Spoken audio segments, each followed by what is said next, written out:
हाय, अगर आप grow platform use करते हैं तो प्लीज इस वीडियो को ध्यान से देखिए। हमने ये नोटिस किया है कि कुछ अननोन लोग ये क्लेम कर रहे हैं कि वो ग्रो टीम का पार्ट हैं और वो इन्वेस्टर्स को मिसलीड कर रहे हैं।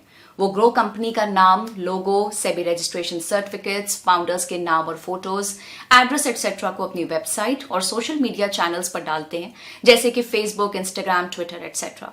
इसके बाद वो पब्लिक को फाइनेंशियल स्कीम्स ऑफर करते हैं और पैसे की डिमांड करते हैं। लेकिन हम आपको बता दें कि ऐसे लोगों का ग्रो के साथ कोई रिलेशन नहीं है और वो बस आपको लूटने की कोशिश कर रहे हैं। जैसा कि आपको पता ही होगा कि जब हम बिना प्रॉपर नॉलेज के डेरिवेटिव्स एक्सेट्रा में ट्रेडिंग करते हैं तो उसमें लॉस के बहुत ज्यादा चांसेस रहते हैं।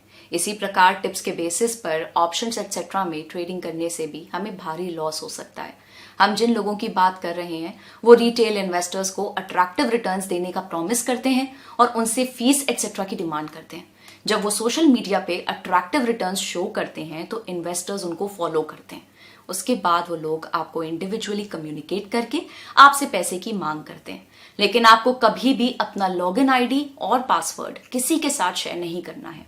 हम आपको बताना चाहेंगे कि ग्रो के थ्रू इन्वेस्टमेंट सिर्फ ग्रो की ऑफिशियल वेबसाइट www.grow.in और ग्रो मोबाइल ऐप के थ्रू ही किया जा सकता है, और उसके लिए भी पहले आपकी केवाईसी के थ्रू ऑनबोर्डिंग होती है, फिर बैंक अकाउंट का वेरिफिकेशन होता है और उसके बाद ही आप इन्वेस्टमेंट कर सकते हैं।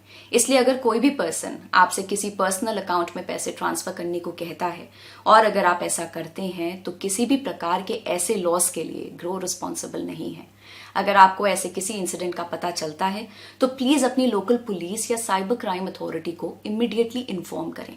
इसके अलावा आप ऐसी एक्टिविटीज के बारे में हमारी सपोर्ट टीम को भी support@grow.in पर इन्फॉर्म कर सकते हैं। Bye bye.